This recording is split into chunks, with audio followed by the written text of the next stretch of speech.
Hello friends, स्वागत है एक बार फिर से आपका इस नए वीडियो लेक्चर में। आज के इस वीडियो लेक्चर में हम लोग बात करने वाले हैं रिबन माइक्रोफोन के बारे में। ठीक है, तो कंज्यूमर इलेक्ट्रॉनिक का जो सब्जेक्ट है उसमें हम लोग बात करेंगे रिबन माइक्रोफोन। रिबन माइक्रोफोन आपके सिलेबस में नहीं है। ठीक है, डिप्लोमा थर्ड ईयर स्टूडेंट का जो कंज्यूमर इलेक्ट्रॉनिक सब्जेक्ट है उसमें रिबन माइक्रोफोन सिलेबस में नहीं है। फिर भी रिबन माइक्रोफोन के बारे में जानना बहुत ही इम्पॉर्टेंट है, क्योंकि बहुत ही इम्पॉर्टेंट माइक्रोफोन है। ठीक है, तो थोड़ा सा इसका हम लोग बेसिक जानेंगे, इसका कंस्ट्रक्शन जानेंगे, इसका वर्किंग प्रिंसिपल जानेंगे, इसका कैरेक्टरिस्टिक जानेंगे और इसकी जो डायरेक्टिविटी होती है उसको समझेंगे और इसका एप्लीकेशन कहाँ कहाँ पे इसका यूज है इसके बारे में हम लोग डिस्कस करने वाले हैं। तो आपके स्क्रीन पे आ रहा है, कुछ इस फॉर्म में होता है। कुछ जो रिबन माइक्रोफोन्स होते हैं उनका जो इस तरह से होता है। ठीक है, आपके स्क्रीन पे आ रहा है, यही सब होते हैं रिबन माइक्रोफोन। तो इस वीडियो लेक्चर में हम लोग सबसे पहले जो बात करेंगे रिबन जो माइक्रोफोन है उसका बेसिक नॉलेज हम लोग देखेंगे, फिर उसका कंस्ट्रक्शन देखेंगे, उसका बनावट कैसे है, उसका स्ट्रक्चर कैसे होता है रिबन माइक्रोफोन का। इसके बाद जो हम लोग का नेक्स्ट टॉपिक होगा इसका वर्किंग प्रिंसिपल होगा। ठीक है, जो रिबन माइक्रोफोन है कैसे वर्क करता है इसको हम लोग समझेंगे अच्छे से। फिर इसके जो कैरेक्टरिस्टिक है उसको समझेंगे, जैसे सेंसिटिविटी हो गया, फ्रीक्वेंसी रिस्पॉन्स हो गया, डायरेक्टिविटी हो गया, इम्पीडेंस हो गया, ये सब कैरेक्टरिस्टिक होते हैं। इनको हम लोग अच्छे से समझेंगे, इसकी डायरेक्टिविटी को समझेंगे। ठीक है, और इसका एप्लीकेशन भी देखेंगे कि कहाँ कहाँ पे इसका यूज होता है, रिबन माइक्रोफोन का कहाँ कहाँ पे इसका एप्लीकेशन है। तो इन सारे टॉपिक को हम लोग बारी बारी से कवर करेंगे। तो वीडियो पसंद आएगा तो वीडियो को लाइक कीजिएगा। ठीक है, तो सबसे जो पहला फर्स्ट पॉइंट है वो रिबन माइक्रोफोन का बेसिक नॉलेज है। तो बेसिक में हम लोग सबसे पहले समझेंगे रिबन वेलोसिटी माइक्रोफोन। ठीक है, जो रिबन माइक्रोफोन होता है इसका एक नाम और है, रिबन वेलोसिटी माइक्रोफोन भी बोलते हैं। ठीक है, रिबन माइक्रोफोन म्यू पी जो लिखा हुआ है इसका मतलब होता है माइक्रोफोन। ठीक है, रिबन माइक्रोफोन और टिपिकली बाई डायरेक्शनल जो है इसकी डायरेक्टिविटी है।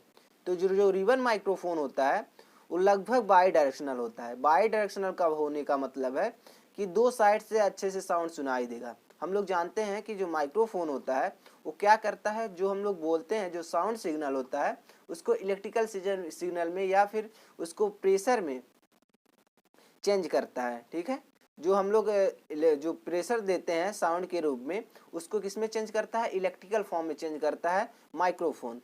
तो यहाँ पे जो इसकी डायरेक्टिविटी होगी वो बाई डायरेक्शनल होगी। जो रिबन माइक्रोफोन होगा उसका जो डायरेक्टिविटी होगी लगभग बाई डायरेक्शनल होगा। बाई डायरेक्शनल होने का मतलब है कि दो साइड से अच्छे सुनाई देगा। लेकिन हम लोग जानते हैं कि जो माइक्रोफोन तभी सबसे बेस्ट माना जाएगा जब उसका डायरेक्टिविटी जो होगा वो ओमनी डायरेक्शनल होगा, मतलब चाहे जिस साइड से बोला जाए वो जो साउंड है अच्छे से सुनाई दे। ठीक है, बट जो इसकी जो डायरेक्टिविटी होती है वो बाई डायरेक्शनल होती है रिबन माइक्रोफोन की। Meaning they pick up sound equally well from both side of microphone. वही मैंने बताया कि बाई डायरेक्शनल का मतलब होता है कि जो साउंड है, ठीक है, माइक्रोफोन जो हम लोग यूज़ कर रहे हैं उसमें जो हम लोग बोल रहे हैं, जो उसमें साउंड हम लोग दे रहे हैं वो दो साइड से अच्छा सुनाई दे। ठीक है, इसका मीनिंग होता है यही बाई डायरेक्शनल का। It uses A light ribbon of aluminium in place of heavy coils. तो हैवी क्वाइल्स हम लोग इससे पहले हम लोग यूज़ करते थे, उसके स्थान पे हम लोग एल्युमिनियम का बना हुआ लाइट रिबन का यूज़ करते हैं, इसलिए इसको रिबन माइक्रोफोन भी बोलते हैं। ठीक है, तो एक हल्का सा रिबन एल्युमिनियम का बना होता है उसका यूज करते हैं किसके स्थान पे, हैवी क्वाइल्स के स्थान पे। ठीक है, इसका एक और नाम है also called pressure gradient microphone. ठीक है, तो जो रिबन माइक्रोफोन होता है उसको रिबन वेलोसिटी माइक्रोफोन भी बोलते हैं और प्रेशर ग्रेडियंट माइक्रोफोन भी बोलते हैं। ठीक है, इसके बाद हम लोग समझेंगे इसका कंस्ट्रक्शन, इसका स्ट्रक्चर कैसे होता है रिबन माइक्रोफोन का, इसका बनावट कैसे, इसकी संरचना कैसे होती है। तो आप फिगर में देख सकते हैं कुछ इस फॉर्म में होता है रिबन माइक्रोफोन का स्ट्रक्चर। यहाँ पे सबसे पहले देखेंगे कि ये आपका परमानेंट मैग्नेट है। ठीक है, जो ब्लैक वाला दिखाई दे रहा है पूरा, ये आपका परमानेंट मैग्नेट है।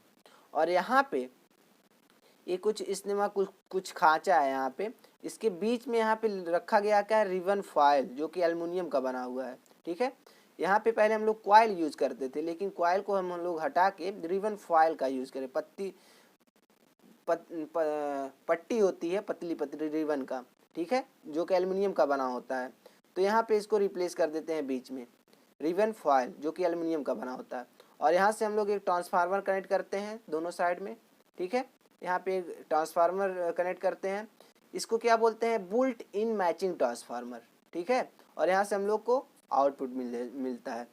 इसका वर्किंग समझते हैं इसी डायग्राम से। सबसे पहले हम लोग जानते हैं कि माइक्रोफोन क्या करता है एक्चुअली में, कि जो साउंड प्रेशर होता है उसको इलेक्ट्रिकल फॉर्म में कन्वर्ट करता है, ठीक है। तो जो रिबन माइक्रोफोन में जो हम लोग बोलेंगे, कुछ भी जो साउंड देंगे, तो उसमें क्या होगा, जो रिबन फॉयल है वो थोड़ा सा वाइब्रेट करेगा, ठीक है। तो इसके क्रॉस मैग्नेटिक फील्ड जनरेट होगा, ठीक है। जब मैग्नेटिक फील्ड इसके क्रॉस जनरेट होगा तो यहाँ से उसके कारण से मैग्नेटिक फील्ड के कारण से इसमें एक ईएमएफ जनरेट होगा। ये ईएमएफ मतलब एक वोल्टेज जनरेट होगा, जहाँ पे उसको हम लोग कहाँ पे ले लेंगे, एक ट्रांसफार्मर के ले लेंगे, और यहाँ से हम लोग को आउटपुट मिल जाएगा, ठीक है, इलेक्ट्रिकल एनर्जी। यही होता है कुछ इस फॉर्म में इसका वर्किंग। अभी हम लोग देखते हैं और अच्छे से क्लियर हो जाएगा। तो इसका वर्किंग समझते हैं। रिबन क्या होता है, एक प्रकार का कनेक्टर होता है, एल्युमिनियम का बना है ना रिबन। तो रिबन एक प्रकार का कनेक्टर है, तो उसमें मैग्नेटिक फील्ड होगा, ठीक है। जब हम लोग साउंड प्रेशर देंगे तो क्या होगा, रिबन में मैग्नेटिक फील्ड जनरेट होगा, ठीक है। जो भी राइट एंगल साइड से मोशन होगा तो उसमें साउंड प्रेशर जब हम लोग देंगे तो इसमें मैग्नेटिक फील्ड जनरेट होगा रिबन में, ठीक है। तो उस मैग्नेटिक फील्ड के कारण से जो रिबन में चेंजेज हो रहे हैं उसमें भी मैग्नेटिक फील्ड जनरेट होगा, ठीक है। जो रिबन है उसमें चेंजेज हो रहे हैं उसके कारण से भी मैग्नेटिक फील्ड जनरेट होगा या मैग्नेटिक फ्लक्स जनरेट होगा। तो हम लोग जानते हैं कि जब मैग्नेटिक फ्लक्स जनरेट होगा तो यहाँ से ईएमएफ भी जनरेट होगा। तो चेंज ऑफ मैग्नेटिक फील्ड या magnetic flux across of ribbon EMF generated. तो जो मैग्नेटिक फील्ड है वो चेंज हो रहा है किसके क्रॉस, रिबन के क्रॉस। जो हम लोग रिबन फॉयल का यूज़ कर रहे हैं उसके क्रॉस जो मैग्नेटिक फील्ड बना हुआ था, जो उसके क्रॉस जो मैग्नेटिक फ्लक्स था वो चेंजेज हो रहा है, उसमें चेंजेज हो रहे हैं। तो उसके कारण से एक ईएमएफ जनरेट होता है। ईएमएफ मतलब एक वोल्टेज जनरेट होता है, ठीक है। तो यहाँ पे E प्रोपोर्शनल हो जाता है d∅/dt। E क्या है, यही है ईएमएफ, ठीक है। तो ईएमएफ कितना होगा, d∅/dt, फ्लक्स में जितना चेंजेज हो रहे हैं, ठीक है, rate of flux in changes. तो d∅/dt यही होता है, ठीक है। तो इसका वर्किंग प्रिंसिपल हो गया रिबन माइक्रोफोन का। अब हम लोग समझने वाले इसका कैरेक्टरिस्टिक। जो रिबन माइक्रोफोन होता है उसका जो कैरेक्टरिस्टिक होता है, उसका जो फ्रीक्वेंसी रिस्पॉन्स है, जो रिबन माइक्रोफोन हम लोग यूज़ कर रहे हैं उस जो इसका फ्रीक्वेंसी रिस्पॉन्स है वो हाई ऑडियो फ्रीक्वेंसी रेंज में और लो ऑडियो फ्रीक्वेंसी रेंज के लिए गुड होता है, ठीक है। फ्रीक्वेंसी रिस्पॉन्स है जो अच्छा होगा किसके लिए, हाई ऑडियो फ्रीक्वेंसी रेंज में और लो ऑडियो फ्रीक्वेंसी रेंज में, ठीक है। इन दोनों रेंजेज में इसका जो फ्रीक्वेंसी रिस्पॉन्स होगा वो अच्छा होगा। तो एक आइडियल कंडीशन हम लोग मानते हैं 20 हर्ट्ज से 20 किलो हर्ट्ज के बीच में होना चाहिए फ्रीक्वेंसी रिस्पॉन्स। लेकिन किसी भी माइक्रोफोन का फ्रीक्वेंसी रिस्पॉन्स इतना नहीं होता है, इसके बीच में ही होता है, ठीक है। ये मान लेते हैं हम लोग आइडियल कंडीशन में। अब हम लोग जो सेकंड कैरेक्टरिस्टिक है उसको देखेंगे, इम्पीडेंस। तो जो रिबन माइक्रोफोन है उसका जो इम्पीडेंस होता है लेस देन 1 ओम, तो कम से कम 1 ओम होता है इसका इम्पीडेंस। अगला जो इसका कैरेक्टरिस्टिक है वो सेंसिटिविटी है। तो जो रिबन माइक्रोफोन का सेंसिटिविटी है वो 3 माइक्रोवोल्ट फॉर 0.1 पास्कल। अगर हम लोग जो साउंड प्रेशर दे रहे हैं 0.1 पास्कल का साउंड प्रेशर दें तो वहाँ पे 3 माइक्रोवोल्ट जो जनरेट होगा इसको बोलेंगे सेंसिटिविटी, ठीक है।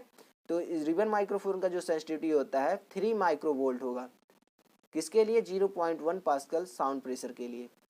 अगला जो इसका कैरेक्टरिस्टिक है SNR, signal to noise ratio. Signal to noise ratio near about होता है 50 dB, ठीक है।